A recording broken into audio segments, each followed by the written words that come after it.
আসসালামু আলাইকুম ভিউয়ার্স, আজকে আসলাম আমি আপনাদের জন্য নতুন একটা নিউট্রেলা রেসিপি নিয়ে। কোনো কেমিক্যাল ছাড়া আমি এটা তৈরি করে দেখাবো। এটা আপনারা 1 মাস জুড়ে নরমাল ফ্রিজে সংরক্ষণ করতে পারবেন, কারণ নষ্ট হবে না। আর কোনো এখানে কেমিক্যাল জাতীয় কিছু ব্যবহার করা হয়নি, প্রিজারভেটিভ জাতীয় কিছু ব্যবহার করা হয়নি। আপনারা এটা 1 মাস রাখতে পারবেন নরমাল ফ্রিজে। 1 মাস রেখে বাচ্চাদের খাওয়াতে পারবেন। তারপরে আর রাখা যাবে না, নষ্ট হওয়ার চান্স থাকবে, কারণ এখানে কোনো প্রিজারভেটিভ ব্যবহার করা হয়নি। আপনারা বাসায় তৈরি করবেন এভাবে সহজভাবে। যদি ভালো লাগে আমাকে কমেন্টে জানাবেন, এবং আমার চ্যানেলে যারা নতুন এসেছেন তাদের কাছে অনুরোধ রইল আমার চ্যানেলটি লাইক কমেন্ট শেয়ার করে সাবস্ক্রাইব করে পাশের বেল আইকনটি ক্লিক করে দিবেন। আর ফেসবুক পেজ থেকে যারা দেখছেন তারা লাইক কমেন্ট শেয়ার করে আমার পেজটি ফলো করে দিবেন। এখানে আমি কিছুটা চিনি বাদাম নিয়েছি, আর বাদামগুলো আমি ভেজে নিয়েছি। এখন বাদামগুলো এইভাবে আমি খোসা ছাড়িয়ে নিচ্ছি।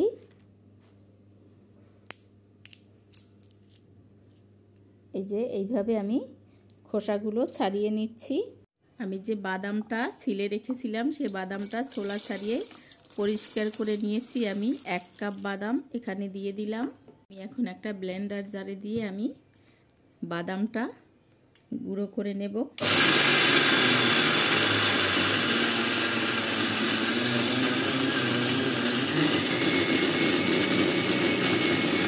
দেখেন বাদামটা একেবারে মিহি পেস্ট হয়ে গেছে। আমি এটা আরও 2-1 সেকেন্ড একটু পেস্ট করে নেব। নিউট্রেলা বানাবার জন্য এই বাদামটা ভালো মতো পেস্ট করে নিতে হবে।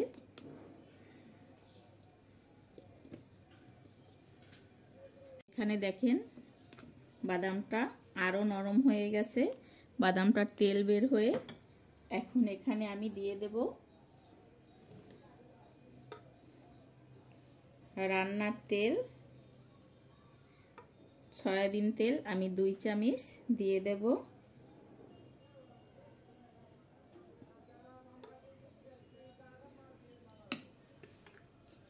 দুই চামচ আমি সয়াবিন তেল দিয়ে দিলাম।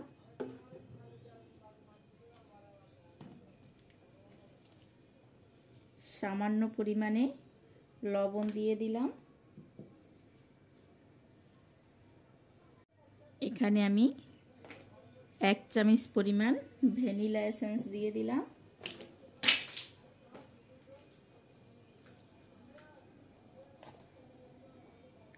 আর কোকো পাউডার দিয়ে দিলাম আমি এখানে 3 টেবিল চামচ পরিমাণ পর্যন্ত।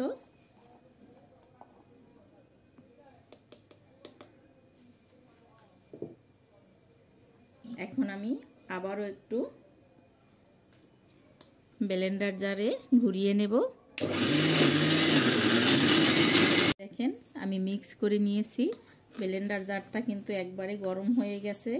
গরমে গরমে বাদামের তেলটাও কিন্তু ছেড়ে দিয়েছে।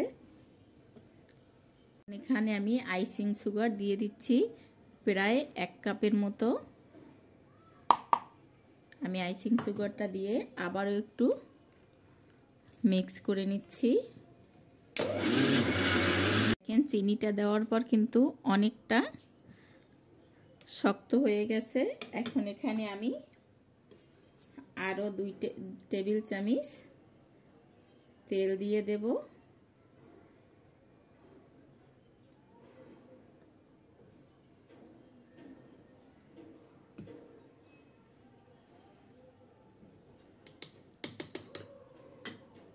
এখন আমি আবারও একটু মিক্স করে নেব। এই যে দেখেন নিউট্রেলা বা নসিলা যাই বলেন আপনারা, আমার কিন্তু এখানে রেডি হয়ে গেছে। এটা বাজার থেকে আপনারা কিনতে গেলে কিন্তু অনেক টাকা মূল্যে কিনতে হবে। আর বাসায় সহজভাবে এভাবে যদি আপনারা তৈরি করেন ব্রেডের সাথে বাচ্চাদের টিফিনে কিংবা সকালের নাস্তায়, এটা কিন্তু বাচ্চারা অনেকটা পছন্দ করে। তো আপনারা এই রকমের বাসায় তৈরি করবেন আর আমাকে কমেন্টে জানাবেন কেমন হয়েছে। এখানে দেখেন আমার নিউট্রেলা সম্পূর্ণ তৈরি হয়ে গেছে। এরকমের নিউট্রেলা আপনারাও বাসায় তৈরি করতে পারেন অল্প সময়ে, ঝামেলা ছাড়া, বাসায় থাকা উপকরণ দিয়ে আপনারা তৈরি করতে পারেন। আমি সহজভাবে আপনাদের দেখালাম, আপনারা বাসায় তৈরি করে বাচ্চাদের দিতে পারেন। বাচ্চারা অনায়াসে খুশি হয়ে যাবে। বাচ্চাদের টিফিনে কিংবা সকালের নাস্তায়, বিকেলের নাস্তায় আপনারা এরকমের মজাদার নিউট্রেলা বাসায় তৈরি করে বাচ্চাদের দিবেন। যদি ভালো লাগে আপনাদের কাছে তো আমাকে কমেন্টে জানাবেন, এবং এখনও আমার চ্যানেলটি যারা সাবস্ক্রাইব করেন নাই তাদের কাছে অনুরোধ রইল আমার চ্যানেলটি লাইক, কমেন্ট, শেয়ার করে সাবস্ক্রাইব করে পাশের বেল আইকনটি ক্লিক করে দিবেন। আর ফেসবুক পেজ থেকে যারা দেখছেন তারা লাইক, কমেন্ট, শেয়ার করে আমার পেজটি ফলো করে দিবেন। এই যে দেখেন, এখানে আমি এক পিস রুটিতে নিউট্রেলা মেখে নিচ্ছি। এভাবে বাচ্চাদের টিফিনে দিলে বাচ্চারা কিন্তু টিফিন খেতে আর মোটেও অবহেলা করবে না। বাচ্চারা কিন্তু টিফিনটা বক্স খালি নিয়ে আসবে বাসায়। তো আপনারা এইভাবে নিউট্রেলা বানিয়ে বাসায় বাচ্চাদের টিফিনে দিতে পারেন। বাচ্চারা অনায়াসে কিন্তু খেয়ে নিবে। যে দেখেন